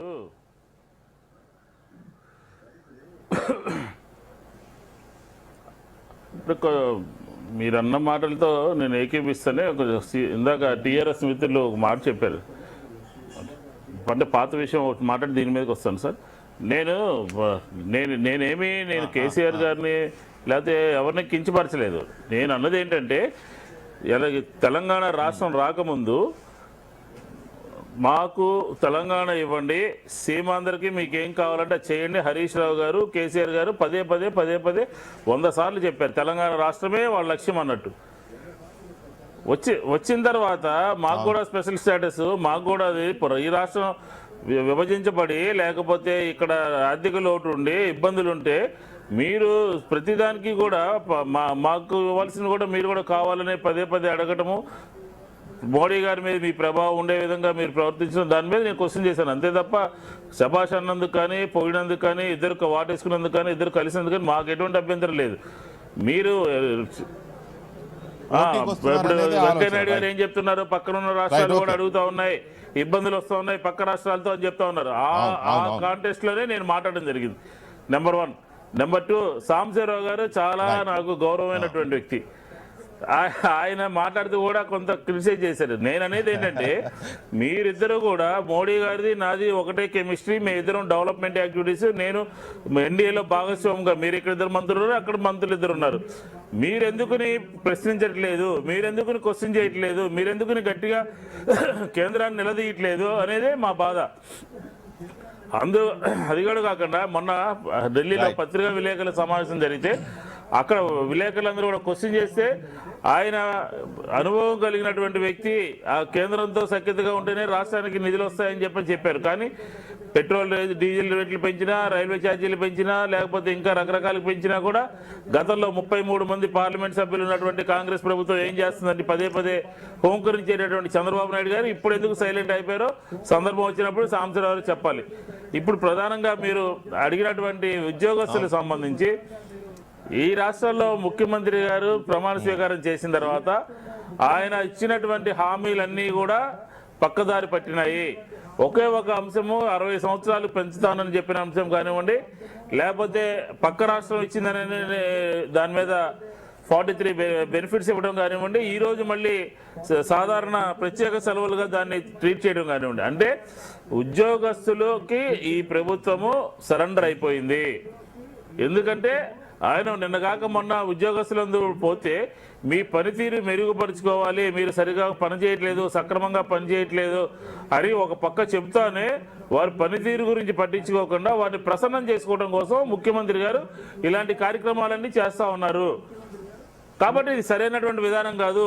ఈ రాష్ట్ర ప్రభుత్వానికి సంబంధించినటువంటి ప్రజలు పన్నులు కట్టేటటువంటి ఇంత డబ్బు జీతాల రూపంలో కానీ స్పెషల్ బెనిఫిట్ రూపంలో కానీ ఇచ్చేటప్పుడు వారు సక్రమంగా పనిచేస్తున్నారా, ప్రజలకు అందుబాటులో ఉంటున్నారా, ఈ ప్రభుత్వానికి అనుగుణంగా పనిచేస్తున్నారని చూడకుండా ఓట్ల గురించి ఉద్యోగ వర్గాలకి వ్యతిరేకంగా ఉండకూడదు, గతంలో ఉన్నాము, గతంలో ఇబ్బందులు పడ్డామని ఉద్దేశంతో కేబినెట్ మీటింగ్లో కూడా కొంతమంది అధికారుల మీద ఈ అధికారులు సరిగా పనిచేయట్లేదు, ఉద్యోగస్తులు సరిగా పనిచేయట్లేదని సహచర మంత్రులు చెప్పినప్పటికీ కూడా మీరు సర్దుకోండి అని చెప్పని ఉద్యోగస్తుల పక్షాన చంద్రబాబు నాయుడు గారు ఉండి వాటిని సరిచేసేటటువంటి బాధ్యత తీసుకోవట్లేదు.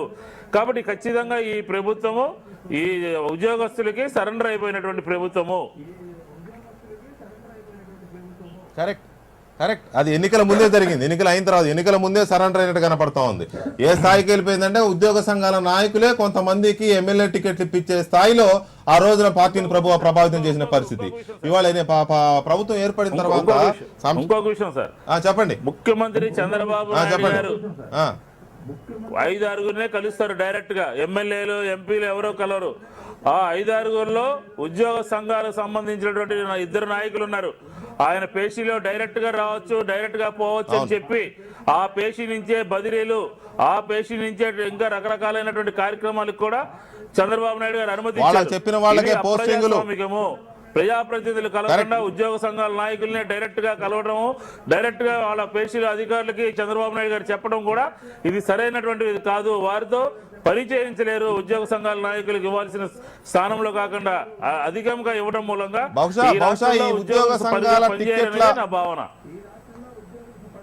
మల్లాది విష్ణు గారు ఈ ఉద్యోగ సంఘాల నాయకుల ప్రభావానికి లోనైన టికెట్ల నియోజకవర్గాల దాంట్లో మీ నియోజకవర్గం కూడా ఉన్నట్టుగా నాకున్న సమాచారం.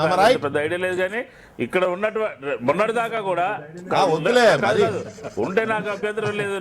కానీ నాకు ఉన్నటువంటి సమాచారం ఏంటంటే నేను అనేది సరే గెలుపు ఓటములు ఎవరికైనా ఉంటాయి, ఎవరికైనా టికెట్లు ఇస్తా ఉంటారు, అది వేరు. కానీ ఉద్యోగ సంఘాల నాయకులు ఎంతగా ప్రభావితం చేశారు ఆ రోజున అనే దాని మీద చర్చ, అంతే తప్ప మీ నియోజకవర్గం ఉంది నాకు తెలిసిన మీ నియోజకవర్గం కూడా ఉంది. తెలంగాణలో కూడా కొన్ని టికెట్లు ఇప్పించే స్థాయికి ఎదిగారు వాళ్ళు. నేను అనేది ఏంటంటే ఈ ఉద్యోగ సంఘాల మీద, ఉద్యోగ సంఘాల నాయకుల మీద నాకు కొన్ని అభ్యంతరాలు ఉన్నాయి. ఎందుకంటే ఈ ఉద్యోగ సంఘాల నాయకులు ఒక పార్టీని బుధాన వేసుకుని కాంగ్రెస్ కు వ్యతిరేకంగా, తెలుగుదేశానికి అనుకూలంగా ఓటు వేయని చెప్పని పార్టీలకి ప్రచారం చేశారు. అది సరైనటువంటి విధానం కాదు అంటాను.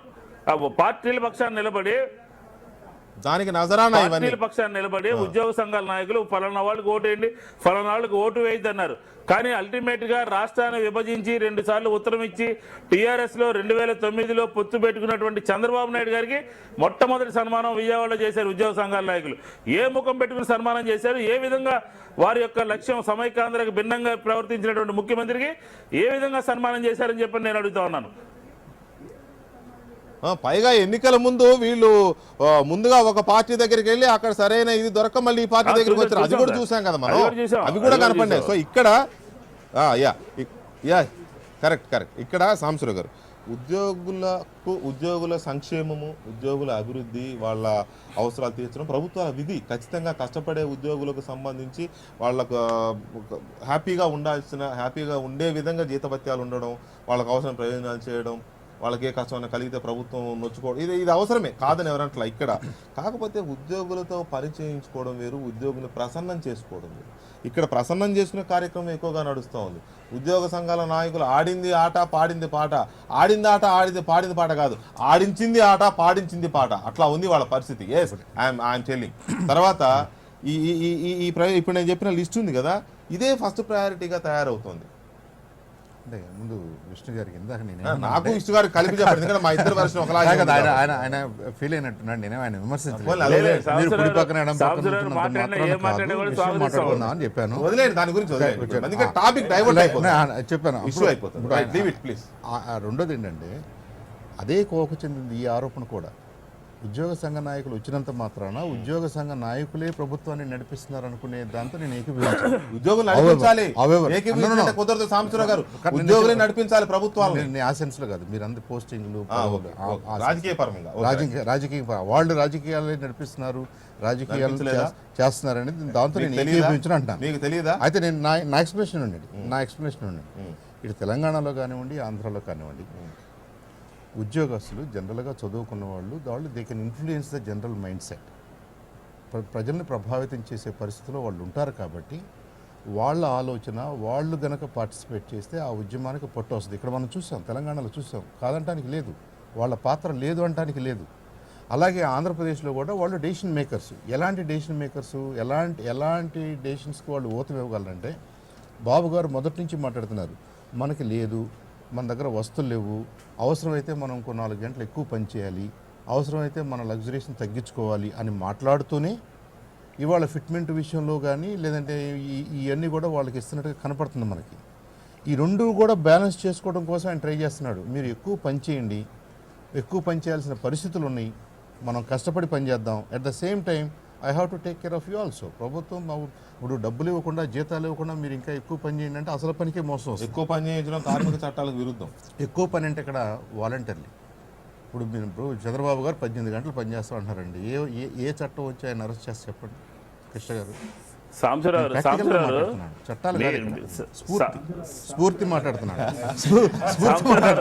కాబట్టి ఇవాళ రెండు పక్కల కూడా ఉద్యోగస్తుల్ని ఇంకో సమస్య కూడా ఉంది విష్ణు గారు, ఇంకోటి కూడా ఆలోచిద్దాం. అనే బ్రాడర్స్కి ఇద్దరు మంచి ఫ్రెండ్స్ అనుకుంటా, అని మా ఊరాలే కదా, మా ఊరే అంటే బ్రాడర్గా ఏం మాట్లాడుతున్నానంటే, ఇవాళ ప్రైవేటు ఉద్యోగస్తులు ప్రైవేట్ రంగంలో ఉన్నట్టు జీతభత్యాలు కాస్త మెరుగ్గా ఉన్నాయి. క్వాలిటీ పీపుల్ ప్రైవేట్ రంగం వైపు మొగ్గు చూపుతున్నారు. భద్రత లేదు, అలాంటిది కూడా తుమ్మితే ఊడిపోయే ముక్కులు ప్రైవేట్ ఉద్యోగాలు అవ్వచ్చు. అలాంటి పరిస్థితుల్లో కూడా ఆ విషయాలను కూడా మనం బ్యాలెన్స్ చేసుకోవాలి. కాబట్టి టాలెంట్ని అట్రాక్ట్ చేసుకోవాలి. కాబట్టి ఉన్న కాలానికి అనుగుణంగా మనం సవరణ చేసుకోవడంలో తప్పులేదు. ఇదేం కానిదేమి చేయట్లేదు, మనం ఇల్లీగల్గా ఏం చేయట్లేదు. అందరికీ తెలిసి అందరికీ పనికొచ్చేది. ఉద్యోగస్తులందరూ తెలుగుదేశం సపోర్టర్స్ కాదు, ఉద్యోగస్తులందరూ కాంగ్రెస్ సపోర్టర్స్ కాదు. ఆ యాంగిల్లో మనం చూడం, అది కుదరదు, సమాజంలో కుదరదు. రైట్ శ్రీనివాస్ గారు, ఇక్కడ 2 రకాలుగా ఆలోచిస్తే మనం, ఒకటి ఉద్యోగుల్ని ప్రసన్నం చేసుకునే కార్యక్రమానికి పెద్దపీట వేస్తున్నాం, 1 పాయింట్. రెండో పాయింట్, ఇవాళ ఉద్యోగులకి ఇచ్చే ప్రయోజనాలు మనం తప్పట్టడం లేదు, కానీ అదే టాప్ ప్రయారిటీ అవుతుంది. ఇప్పటికే బడ్జెట్లో నిధుల కేటాయింపులు చూస్తే జీతభత్యాలే సగం పాత్ర పోషిస్తున్నాయి. ఆ కేటాయింపులో నాన్ ప్లాన్ బడ్జెట్లో 3 వంతులు జీతభత్యాలే ఉంటాయి. దానికి తోడు మళ్ళీ ఫిట్మెంట్ ఇవ్వనివ్వండి, ఎందుకంటే 5 ఏళ్ళకి ఒకసారి వచ్చేది, రేట్లు పెరిగిపోతూ ఉంటాయి, దానికి తగ్గట్టు జీతభత్యాలు లేకపోతే వాళ్ళు పిల్లలు పోషించుకోవాలి, చదివించుకోవాలి ఉంటాయి. డెఫినెట్గా వాళ్ళకి పోటీ ప్రపంచం తగ్గట్టుగా ఇవ్వాల్సిందే. అది ఇస్తూ రిటైర్మెంట్ వయసులు పెంచారు, మళ్ళీ 80 రోజులకు సంబంధించి ఇవాళ ఏం చేశారు, వాటిని ఆ పెయిడ్ లీవ్స్ అన్నింటినీ జనరల్ లీవ్స్గా మార్చేసేసరికి మరి ఎన్ని లక్షల మంది ఉద్యోగులు ఉంటారో మనకు తెలుసు రాష్ట్రంలో. 50,000 నుంచి 2 లక్షల వరకు ఒక్కొక్క ఉద్యోగ ప్రయోజనం కలుగుతుంది. దాన్ని ఇంకో రూపంలో ఏమైనా చేసుకోవచ్చు అంటే చేసుకునే అవకాశం ఉండి చేయలేదేమో అర్థం కావట్లేదు. సో దీన్ని నేను అనేదల్లా ఒకటే, ఈ ప్రాధాన్యత నిర్దేశించుకోవడంలో ఉద్యోగులకు టాప్ ప్రయారిటీ వస్తుంది. అది మనం ఆహ్వానించదగ్గదే కావచ్చు ఒక రకంగా. అంటే అసలు మీకు ప్రజాస్వామ్యంలో ప్రజలు కట్టిన పన్ను డబ్బులు ఉద్యోగులు అంటే సేవకులు, ఈ ఓట్లు వేసి ఎన్నుకున్నటువంటి ప్రజాప్రతినిధులు వాళ్ళు సేవకులే. సేవకులే కానీ పాలకులు అనుకుంటాం కదా మనం. సో ఇక్కడ ఈ కాన్సెప్ట్ ఎప్పుడో పోయింది. ఈ కాన్సెప్ట్ నేను మనం పచ్చిగా మాట్లాడుకోవాలి. ఇలాంటి విషయాలు నాకు సంతోషం అంటే విష్ణు గారు చాలా ఓపెన్గా చెప్పారు. సాధారణంగా రాజకీయ నాయకులు బహిరంగంగా దీని ఆ మాట అంటానికి చాలా జంకేటువంటి పరిస్థితి. విషయం ఏంటంటే ఇవాళ ఏ ఆఫీస్కి వెళ్ళినా ఏ చిన్న పని జరగాలన్నా అదేదో నాకు ఫేవర్ చేశానన్న పరిస్థితి కల్పించడం తప్ప నా బాధ్యత ఇది, నేను ఇక్కడ కూర్చున్నది ఆ పని చేయడానికన్నా ఆలోచన ఉద్యోగ ధర్మం అనుకోవట్లే, బాధ్యత. ఏదో నీ మీద జాలి పుట్టి చేశానా, నేను ఆ పని చేయటం వల్లే నాకు జీతం వస్తున్నది, నేను ఇక్కడ కూర్చున్నది కుర్చీలో కూర్చోవడం కోసం ఆఫీస్కి రావడం కోసం కాదు, ఆ పని చేయటం కోసం నాకు జీతం వచ్చాలు ఇస్తున్నారు. నేను వాళ్ళ సేవకుడన్న భావన ఉద్యోగుల్లో కానీ నాయకులు మనం చూసాం వరాలు ఇళ్ళకి ఇందిరమ్మ ఇళ్ళు వరం, లేదా ఇంకొక ఇల్లు చంద్రబాబు గారిది ఇంకొక వరాలు, ఎన్ని అంటే దేవుళ్ళు లాగా వరాలు ఇచ్చేలాగా భాష మారిపోయింది. ఇవాళ ఒక పార్టీ జనం బిచ్చగాళ్ళ మాదిరిగా ఈ పరిస్థితిని అయితే క్రియేట్ చేసి పెట్టాం. దాని తర్వాత వస్తున్న మార్పు ఏంటంటే పరిధులు దాటుతా ఉన్నాం. ఇవాళ ఉద్యోగుల సమస్యల మీద ఎప్పుడైనా సరే సమాజంలో దేని బౌండరీ వ్యక్తులుగా వేరు, నీ బాధ్యతలో నువ్వు ఉన్నప్పుడు వేరు. ఇది అర్థం చేసుకోకపోతే మనం మొత్తం నష్టపోతాం. జరుగుతున్నది ఏంటంటే ఉద్యోగులు మాట్లాడే మాటలకి రాజకీయ ప్రాధాన్యత ఇవ్వటం, రాజకీయ ప్రకటనలు ఇవ్వటం వాళ్ళు రాజకీయాల మీద, ఇవి అంటే వ్యక్తులుగా వేరండి. చాలా దీన్ని మనం కేటగారికల్ గా సపరేట్ చేయకపోతే మొత్తం సమాజం నష్టపోద్ది. వారు చాలా క్లియర్ గా ఒక మాట చెప్పారు, ఉద్యోగులతో పని చేయించుకోలేరు, ప్రభుత్వం అంటే భయం ఉండాలి తప్ప ముఖ్యమంత్రి అంటేనో మంత్రులు అంటే నేను బాగా పనిచేయాలి, కనీసం గౌరవం ఉండాలి, భయం ఉండాలి, గౌరవం ఉండాలి. అంతేగాని నిజాయితీగా పనిచేయాలి, ఇది ఆ పనికి మెప్పు తెచ్చుకోవాలి, కష్టపడి పనిచేసే వాళ్ళకి మీరు ఈ నార్మల్ స్కేల్స్ కాకుండా ప్రత్యేక ఇన్సెంటివ్స్ ఇవ్వండి, ఎఫెక్టివ్గా పనిచేసే వాళ్ళకి అలాంటి పారామీటర్స్ లేవు. దురదృష్టం మనకి మొత్తం గంపకొత్తగా తోసేటివే. అందులో పనిచేసేవాడు ఎవరు, పనిచేయనివాడు ఎవడు, అవినీతికి పాల్పడుతున్నవాడు, నిద్రపోతున్నవారు, ఈ చర్చ లేదు. అందరూ అలా ఉన్నారని అట్లా. కానీ ఆ పారామీటర్స్ మారాలి, ఎఫిషియన్సీకి ప్రత్యేక గుర్తింపు రావాలి, దానికి ప్రత్యేక ఇన్సెంటివ్స్ ఇవ్వండి, పనిని కొలమానంగా పెట్టడం తప్ప మీరు వాళ్ళని పక్కన కూర్చోబెట్టుకుని బాయ్ బాయ్ అని వాళ్ళు కదరు చొక్కాలు వేసుకుని రాజకీయ నాయకులు ప్రసంగాలు చేస్తూ ఉంటే, బహిరంగంగా చేస్తూ ఉంటే, ఇది ఏ రకంగానూ మంచిది కాదు. రాజకీయాలకు రావడం నేను తప్పట్లా. కాబట్టి అనేక మంది వచ్చారు. ఈ ధోరణిలో మీకు యూనివర్సిటీ ప్రొఫెసర్ల దగ్గర నుంచి ఎక్కడైనా సరే వాడు రాజకీయ ప్రసంగాలు చేస్తారు. మనం ఇంకొక ఆసక్తికరమే కాదు ప్రమాదకరమైన ఒక అంశం నేను తీసుకోబోతున్నా లక్ష్మణ్ గారు. ఈ మధ్య సరే అది ఇష్టమో అయిష్టమో శ్రీనివాస్ గారికి కొంచెం కోపం వచ్చినా లేకపోతే సాంబశివరావు గారికి కోపం వచ్చినా లీస్ట్ బాధ ఈ వాస్తు అని లేకపోతే ఇంకోటని రకరకాల ఇవి చూస్తున్నాం కదా మనం. దీనికి తోడు కేంద్ర స్థాయిలో ఎంపీలు కానీ వాళ్ళు కానీ పిల్లలు కానీ విషయంలో కానీ లేకపోతే భగవద్గీతలు ఇవ్వండి అనే విషయంలో ఇటువంటి కామెంట్స్ కూడా చూస్తున్నాం మీ పార్టీ నాయకులు ఎంపీలు ఇటువంటి. సో ఇవన్నీ ఒక ఎత్తు అయితే కర్ణాటకలో రేస్ కోర్స్ రోడ్లో ఇంతకాలం జేడీఎస్ దేవగౌడ పార్టీ కార్యాలయం ఉండేది. ఆ బిల్డింగ్ ఏదో కోర్టు గొడవలో ఉంది, అది కాంగ్రెస్ పార్టీకి చెందాలనే పోరాటం ఎప్పటి నుంచో జరుగుతూ ఉంది. సరే కోర్టు చివరికి ఆర్డర్స్ ఇచ్చింది, ఈ బిల్డింగ్ కాంగ్రెస్ పార్టీకి చెందుతుంది, మీరు ఖాళీ చేయండి అని చెప్పి కోర్టు చెప్పింది. సరే అది కాంగ్రెస్ పార్టీకి ఇచ్చేశారు, వీళ్ళు ఖాళీ చేశారు. దేవగౌడ పార్టీ కార్యకర్తలు ఖాళీ చేశారు. ఖాళీ చేసి వాళ్ళు వెళ్ళిపోతే నిన్న కాంగ్రెస్ కార్యకర్తలు వెళ్ళారు లోపలికి, ఇది ఆ బిల్డింగ్ని రెనోవేట్ చేసుకుని నీట్గా క్లీన్ చేసుకుని పార్టీ ఆఫీస్ పెడదాం వెళ్ళేసరికి అందులో ఏదో రక్తపు మరకలు, నిమ్మకాయలు, పూలు, ఇంకేయో ఉన్నాయట. అంతే, వాళ్ళు అక్కడ ధర్నా మొదలెట్టేశారు. ఇక్కడ చేతబడేదో జరిగింది, మేము ఇందులోకి వచ్చిన తర్వాత మా పార్టీ నాశనం అయిపోవడం కోసం జేడీఎస్ వాళ్ళు పోతూ చేతబడి చేసి వెళ్ళారు. అంటే ఎటు పోతున్నాం మనం, మన ధోరణులు ఎటుపోతున్నాయి, మనం ఎటుపోతున్నాం, అసలు రాజకీయాల కోసం చేస్తున్నారా లేకపోతే ఈ ముందు వీళ్ళు రాజకీయ నాయకులు పాలిస్తారా, బాబాజీలు గురూజీలు పాలిస్తారా? నాకైతే కొంచెం భయంగా ఉంది, అనుమానంగా కూడా ఉంది. కాంగ్రెస్ నాయకులు ఏదైతే గొప్ప విషయం ఏంటంటే ఇక్కడ బీజేపీ లేదు, కాంగ్రెస్ జేడీఎస్, బీజేపీ లేదు ఇక్కడ ఈ దీంట్లో. కాంగ్రెస్ నాయకులు ప్రజలకు ఏమన్నా మూఢనమ్మకాలు ఉంటే వాటిని దూరం చేయాల్సినటువంటి సామాజిక సేవా రంగంలో ప్రజా ప్రాతినిధ్యంలో ఉన్నటువంటి వాళ్ళు, ప్రభుత్వం అధికారంలో ఉన్నటువంటి వాళ్ళు కూడా దాన్ని ఇష్యూగా ఫీల్ అయితే మరి వాళ్ళు ప్రజలకు ఏం చెప్తారు? అక్కడ నిమ్మకాయలే ఉన్నాయనుకోండి, ఆ రక్తమే ఉన్నదనుకోండి, మరి దాన్ని ఒక ఇష్యూగా వాళ్ళు భావించడం అనేటువంటిది ఏమాత్రం సరికాదు. భయం అండి వాళ్ళకు. అంటే ప్రభుత్వం కర్ణాటకలో ప్రభుత్వం ఎక్కడో వీధి పోటు ఉందని బిల్డింగ్లు లేపేస్తా ఉంటే ఆయనకు వాళ్ళకి భయం ఉండదా? మా బిల్డింగ్ లో నిమ్మకాయలు పెట్టారంటే భయం ఉండదా? నేను అనేది అదే, ఇది నేను కర్ణాటక పరిమితం దేశవ్యాప్తంగా కామన్ ఫినామినా లాగా వెంకటకృష్ణ దేశవ్యాప్తంగా మూఢనమ్మకాలను దూరం చేయడం కోసం, అవేర్నెస్ కోసం కళా బృందాలు పనిచేస్తా ఉన్నాయి. అవును, కళా బృందాలు ప్రభుత్వాల ఆధ్వర్యంలో పనిచేస్తా ఉన్నాయి. ఆ ప్రభుత్వానికి సంబంధించినటువంటి పార్టీకి సంబంధించిన వాళ్ళు కూడా ఈ ఫ్రేమ్ లో వస్తే ఎట్లా అండి? అదే కదా ఇప్పుడు కళా బృందాలు ఓపెన్ చేస్తే ప్రభుత్వాలు మూఢనమ్మకాలు అమలు చేస్తున్నాయి. అంటున్నది ఒకటే, పాలక వర్గాలు ఇక్కడ శ్రీనివాస్ గారు, పాలక వర్గాలు ప్రజలకు ప్రాతినిధ్యం వహించే పార్టీల కార్యకర్తలు ఇలాంటి భ్రమలకు లోనైతే, ఇలాంటి భయాలకు లోనైతే అది ఉంటుందో లేదో నాకు తెలియదు. చేర్పడి అనేది ఉంటుందో నాకు తెలియదు. నేను అంత డీప్ గా నేను ఎప్పుడు పోలేదు. కానీ ఈ ముందు భవిష్యత్తు ఏం కాబోతోంది, ఎవరు పాలించబోతున్నారు? జనరల్ గా మన ఇంట్లో గ్రాండ్ ఫాదర్, తాత, అమ్మమ్మ అంటుండేది, దయ్యాలు ఉంటాయిరా అటు చీకట్లో పోవద్దు అని అంటే, నువ్వు ఎప్పుడైనా చూసినావు అమ్మమ్మ అని నేను అడిగేది.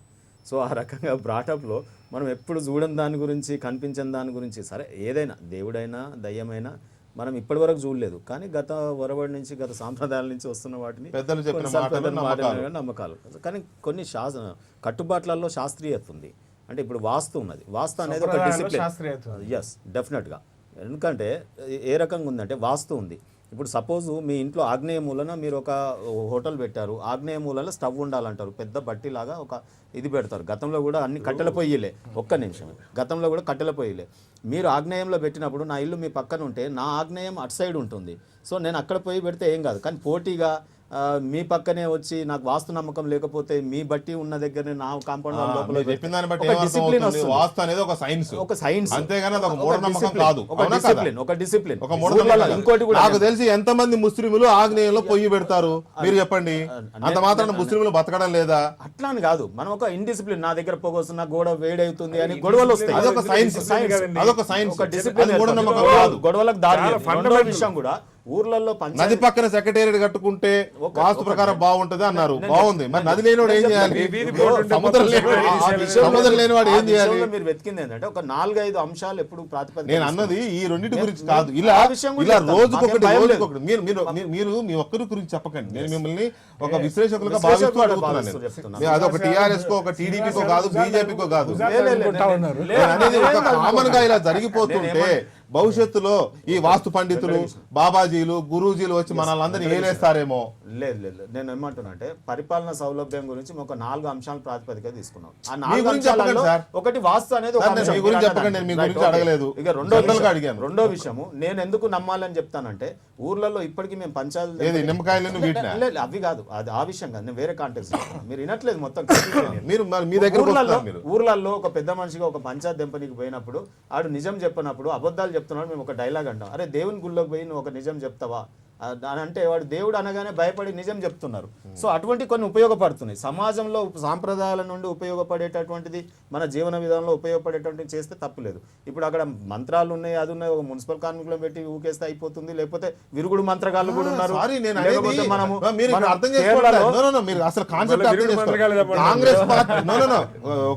కాంగ్రెస్ పార్టీ వాళ్ళు అక్కడికి వెళ్ళి వాటిని చూసి భయపడ్డారని కాంగ్రెస్ పార్టీ కోణంలో మాత్రమే అడగట్లా నేను. అసలు వీళ్ళేనే ఎందుకు పెట్టిల్లారనేది అది కూడా ఆలోచించాలి కదా.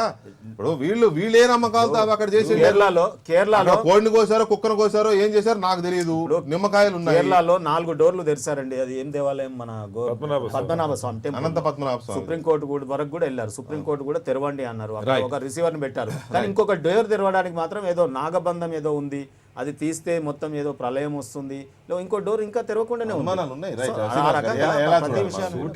వాస్తు అనేది చిన్న అంశం, తూర్పుకి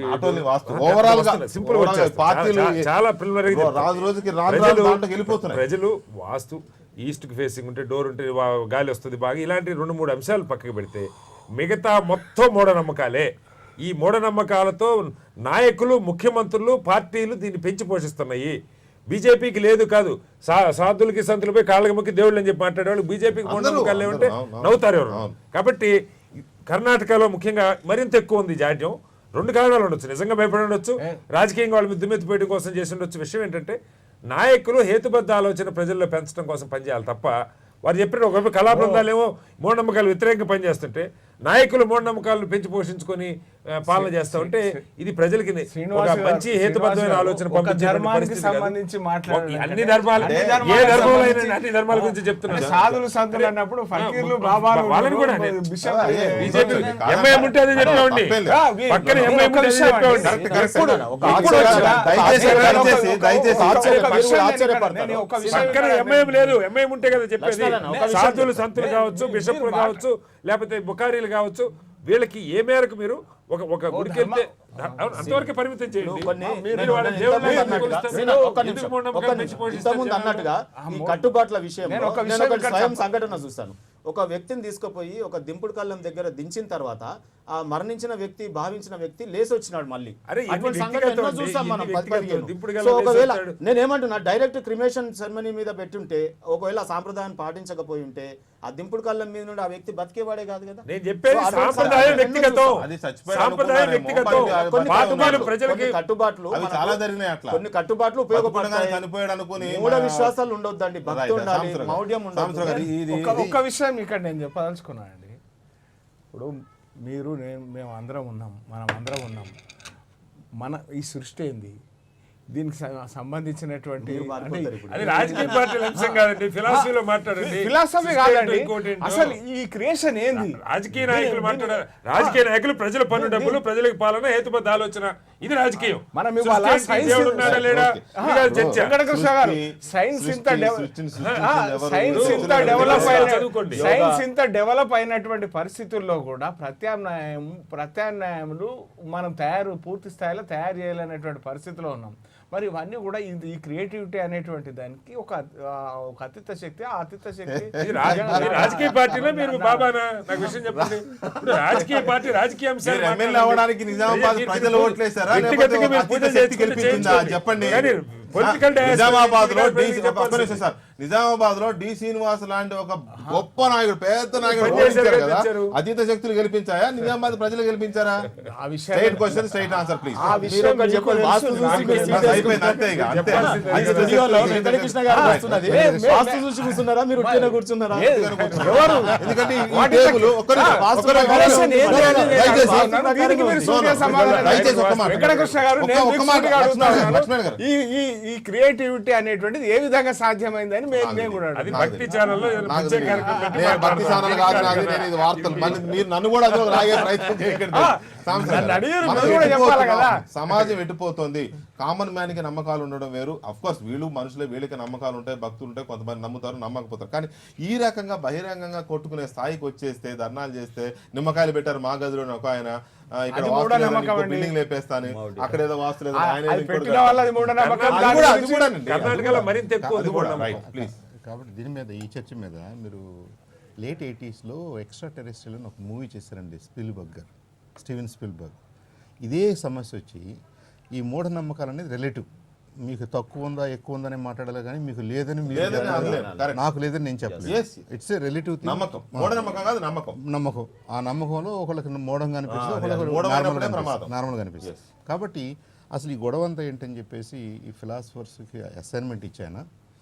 ఎక్స్ట్రా టెరెస్ట్రియల్ అంటే వేరే గ్రహం నుంచి, వేరే చోట నుంచి మన భూమి మీదకి వచ్చిన ఒక జీవి తిరిగి వెళ్ళిపోతూ ఒక చిన్న పాపకి ఏం చెప్తే బాగుంటుంది, మీరు ఎలా బతకాలని చెప్తే బాగుంటుంది, మనకంటే తెలివైన వాళ్ళు మనకంటే తెలివైన వాళ్ళు అనే అజంప్షన్లో ఒక సెంటెన్స్ రాయమని, ఒక డైలాగ్ రాయమని ఆయన చాలామంది మేధావులకి డబ్బులు ఇచ్చి రీసెర్చ్ చేయించి రాయించారు. అది ఉన్న మతాలన్నీ, ఏది క్రిస్టియానిటీ అనుకోండి, హిందువులు అందరికీ, అన్ని వర్గాల నుంచి మీ మతం మీకేం చెప్పుద్ది, లేదా మీ మతం మాకేం చెప్పుద్ది, మనందరికి అసలు మనం ఏం నేర్చుకోవాలి దీని గురించి అని అడిగితే రకరకాల సలహాలు వచ్చినాయి. ఆ సలహాల సమ్మరీ ఏంటంటే 2 వర్డ్స్, బీ గుడ్. ఆ ఎక్స్ట్రా టెరెస్ట్రియల్ బయటికి వెళ్ళిపోతూ మళ్ళీ తిరిగి వెళ్ళిపోతూ చిన్న పాపకు చెప్పుద్ది బీ గుడ్ అని వెళ్ళిపోద్ది. Be good, be happy, be good, be good. మీరు బీ గుడ్ అనే ఫ్రేమ్లో మీరు ఏం చేసినా కానీ నిజంగా పక్కవాడికి ఏం నష్టం జరగదు. కరెక్ట్. మనం ఆ బీ గుడ్ని వదిలేసి నాకు గుడ్డు జరగాలి, పక్కనాయనికి నష్టం జరగాలనే ఆ కుచితమైన ఆలోచన ఐ థింక్ అన్నిటికంటే ప్రమాదకరమైన ఆలోచన అది.